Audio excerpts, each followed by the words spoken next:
저희 집사람이 화장을 할 때 오래전에 제가 본 적이 있어요. 가만히 있어보세요. 저희 집사람이 오늘 왔네요. 그래서 이 얘기를 하면 안 되는데, 눈 화장을 하는데 이렇게 화장을 하더라고요. 그러고 난 제가 물어봤어요. 아니, 눈 화장을 하는데 입까지 자기가 입은 벌리냐고 그랬더니 자기가 언제 입을 벌리냐고. 자기 모르는 거예요. 나도 모르게 같이 가는 거예요. 이거는. 그렇죠? 이 얼굴과 마음이 같이 가는 거예요. 얼굴이 환해지고 마음이 환해지고요, 마음이 환해지고 얼굴이 환해지는 겁니다. 그러기에 여러분들이 인사하면서 얼굴이 너무 환해졌어요.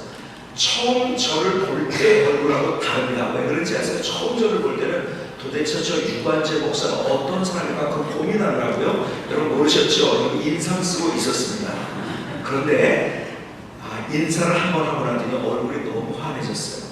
마음이 환해질 줄 믿습니다. 네. 얼굴이 환해졌기 때문에 마음도 환해질 줄 믿습니다. 네. 그 환해진 여러분의 마음속에 오늘 하나님의 말씀이 신비의 보석같이 새겨지는 귀한 밤이 될 수 있기를 주님의 이름으로 축복합니다. 네. 축복합니다. 네. 그 환한 얼굴로 이제 다시 한번 인사를 하시는데 이렇게 인사합시다. 주님의 이름으로 축복합니다. 이게 진짜 축복입니다. 인상 쓰는 거는 축복이 아니라 그렇죠?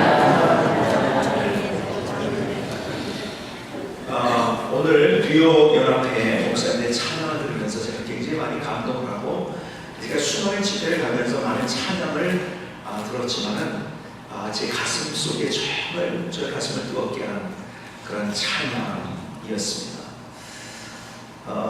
두 가지가 있어요. 왜냐하면 첫 번째는 우리 목사님들이 찬양을 너무 잘하셨기 때문에 정말 기가 막힌 하모니, 아주 특별히 남성들의 하모니는요 참 너무 기가 막힌데 우리 목사님의 찬양을 통해서 정말 천상의 멜로디를 듣는 것 같은 그러한 시간이었습니다. 그래서 동시에 제가 미국을 처음 온 것이 1981년도에 처음 왔는데요, 그때 어떻게 오게 됐냐면 남성 사중창을 우리가 하고 있었는데요, 미국 전국을 순회하면서 50일 동안 우리가 이제 남성 합창단, 중창, 사중창 공연을 했었습니다. 그래서 여기 뉴욕도 그때 왔었고요, 81년도에. 그래서 제가 와서 이제 여기서 공부하게 되고 해서 과거의 스토리가 쭉 생각나면서 여기까지 인도하시는 하나님의 은혜 때문에 또 우리 목사님의 찬양을 들으면서 제 가슴이 찡해지는 것을 느끼게 됐어요. 제가 감동을 받으니까 아마 이번 집회가 큰 하나님의 은혜가 있을 줄 믿습니다. 우리 뉴욕 우리 목사님들 다시 한번 뜨거운 박수로 한번.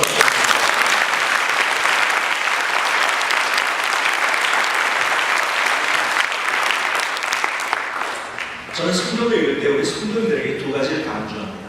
성경을 읽는 여러 가지 방법이 있지만 그 중에 저는 두 가지를 강조하는데, 첫 번째는 성경을 읽을 때 그림을 그리라고 이야기합니다. 이 이야기를 설명하자면 오늘 밤을 새야 되기 때문에 설명은 못 드립니다. 그러나 그림을 그리라는 이야기를 합니다.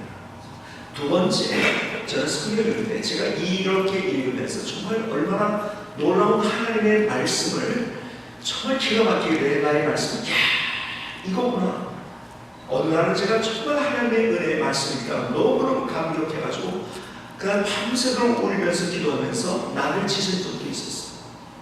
그것이 뭐냐면 두 번째, 저는 이 얘기를 합니다. 항상 성경 읽을 때 그냥 지나가지 마시고 거기에 멈춰서서 왜라는 질문을 하라고. 도대체 왜? 영적인 호기심을 가지고 왜라는 질문을 하는 거예요. 자 보세요. 술 취하지 말라 이런 방탕 것이 오직 성령의 충만을 받으라. 이 말씀, 술 취하지 말라는구나. 성령 충만 안 하면 지나가면요 별 의미가 없어요. 근데 거기 멈춰서서 왜 하필이면 술 취하는 것과 성령 충만한 것을 비교해서 말씀을 올려주셨을까요? 왜 그랬을까? 여러분, 영적인 호기심을 가지고 질문하는 거예요. 여러분, 술 취한 보통 사람이 어떻게 되죠? 보통 때 하지 못하는 행동을 합니다. 어떤 사람은 술 마시면 엉엉 울어요. 어떤 사람은 젓가락 가지고 두드립니다. 어떤 사람은요 다 때려보십니다. 제 군에 있을 때 고참 하나는요 다 때려보셔가지고 영창까지 가는데 그 버릇을 못 고치더라고요. 하여간 술만 취하는 사람들이요 자기 평소에 하지 못하던 행동들을 합니다. 제 어릴 때 추억의 박물관에, 제 어릴 적의 추억의 박물관에 한 장면이 있어요. 아주 어릴 때 저는 그때 처음으로 술 취한 사람을 본 것 같아요. 친구 집에 갔는데요, 아버지가 술에 취해가지고 들어오는데요, 들어오는 장면 마치 마술, 뭡니까 뭡니까 요술하는 것처럼 저는 그때 처음 봤을 거예요. 어릴 때 이게 넘어질 듯 하다가 안 넘어지고 다시 일어나서 또 이쪽에서 넘어질 듯 하다가 안 넘어지고 너무 신기한 거예요. 그러면서 노래를 부르면서 들어오는 거예요. 그러더니 아이들을 다 불러봅니다. 얘들아, 첫째야, 둘째야, 셋째야, 넷째야, 다 모여라. 아버지가 기분이 좋아가지고 주머니에서 지갑을 깎더니 첫째 10,000원, 둘째 10,000원, 셋째 10,000원, 넷째 10,000원. 야, 그렇게 돈을 주는데 저는 얼마나 그 모습이 부러웠는지. 왜 그런지 아세요? 저희 아버님이 뭐 하시는 분인지 아세요? 저희 아버님이 목사님이십니다. 저희 할아버님이 뭐 하셨던 분이신지 아세요? 96세에 정말 입원 한 번 안 하시고 정말 건강하게 사시다가 돌아가셨는데요, 저희 할아버님이 목사님이셨어요. 세상에 술 취한 때 처음 봤다니까요. 야, 술 취한 아버지를 두는 아이가 얼마나 행복할까. 부러운 거예요, 그게. 우리 아버지는 술 한 번 취하면 나를 행진하는 건데 용돈을 받아본 적이 있습니까? 용돈을 받아본 적도 이해고 그 당시에 상상할 수 없는 거금을 받으니까요. 너무너무 그 지가 부러운 거예요. 그 다음 날이 됐어요. 아버지가 술에서 깨어났습니다. 아이들을 다 불러봅니다. 얘기를 안 했는데 웃는 거 보니까 수준이 저랑 맞을 것 같습니다. 왜 불러요? 첫째, 너 어저께 얼마 줬지? 10,000원 가지고. 둘째 얼마 줬지? 셋째 10,000원, 넷째 10,000원. 다 뺏어요. 어저께 뭐 했대요? 술 취했어요. 그렇지? 술 취한 건 뭐예요? 술에 의해 생각하는 거예요. 술 취한 건 뭐예요? 술에 의해 판단하는 거예요. 술 취한 건 뭐예요? 술에 의해 결정하는 거예요. 술 취한 게 뭐예요? 술의 다스림과 통치를 하는 거예요. 그리고 성령 충만한 것이 무엇인가? 성령님에 의해 생각하는 거예요. 여러분, 성령 충만하다는 것은 성령에 의해 생각하는 거예요. 성령님에 의해 결정하는 거예요. 판단하는 거예요. 성령님의 다스림과 통치를 받는 이것이 성령 충만한 거예요. 여러분, 왜라는 질문을 하면서 성경을 읽기 시작하면요, 그 안에 내게 주시는 하나님의 말씀은 얼마나 너무너무 기가 막히는지. 자, 오늘 여러분들이 출애굽기를 같이 열었어요. 출애굽기 열면서 여러분들을 보니까요, 아멘은 해야 되나 말아야 되나. 그렇죠? 왜요? 이삭이 농사에 그에 100배나 얻었더라. 그러면 아멘 할 텐데 이게 웬일입니까? 모세가 사람을 죽였네요. 도망자의 신세가 됐네요. 이것이 오늘의 스토리예요. 이걸 아멘을 해야 될까 말아야 될까?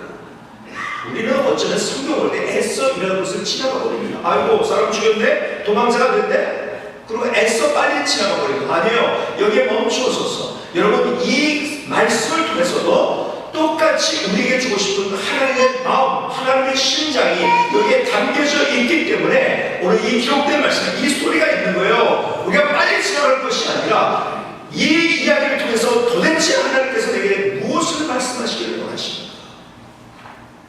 그렇다면 여러분, 이렇게 한번 질문해 보시겠습니까?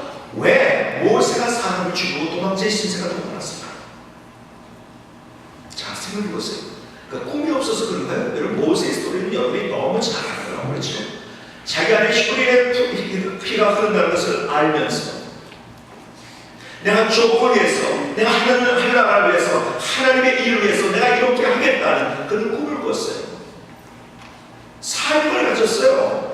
꿈도 있었고 비전도 있었고 사명도 있었고. 그래서요, 자기들의 백성들이 있는 곳을 내려온 거예요.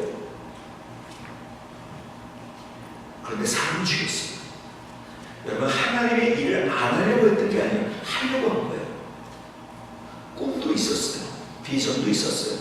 열정과 사명도 이루고 있었어요. 사람을 죽이고 말았어요. 그거는 도망자의 신세도 말았어요. 왜 그럴까요? 오늘 본문을 유익게 다시 한번 보시겠어요? 왜 그럴까? 11절을 보십니다. 저는 개정 성경을 가지고 있는데요, 모세가 장차로에 한 번은 자기 형제들 가서 그들이 고되게 노동하는 것을 보더니 어떤 애굽 사람이 한 히브리 사람 곧 자기 형제를 치는 것을 본지라. 12절을 유익해 보시겠습니다. 좌우를 살펴 사람이 없음을 보고 그 애굽 사람을 쳐 죽여 모래 속에 감추니라. 자 보세요. 12절에 어디를 살폈다고요? 좌우를 살폈어요. 영어 성경 가진 분은 이렇게 아마 번역이 됐어요. It looked this way and that way. 이쪽과 저쪽을 봤습니다. 이 의미는 원어적으로 뭐냐면 바로 동서남북 앞뒤 좌우를 다 봤다는 거예요. 봤는데 여기에 룩이라는 단어를 썼는데요. 자세히 흘낏 보기 아니에요. 자세히 봤어요. 누가 있는가? 어떤 상황인가? 어떤 일이 벌어지고 있는가? 주변에 어떤 것들이 있는가를 자세히 봤어요. 그냥 본 게 아니에요. 열심히 본 거예요. 그렇다면 보지 못했던 것 한 곳이 있죠. 어디를 못 봤습니까? 그렇죠. 가장 먼저 봐야 될 하나님을 바라봅니다. 사람을 봤어요. 환경을 봤어요. 주변을 봤어요. 앞뒤 좌우 동서남북 열심히 봤는데 그러나 가장 먼저 봐야 될 하나님을 바라봅니다. 그래서 사람 중요해요. 오늘 여기에서 주시는 하나님의 분명한 메시지 하나가 있어요. 그게 뭔지 아십니까? 기본으로 돌아가는 거예요.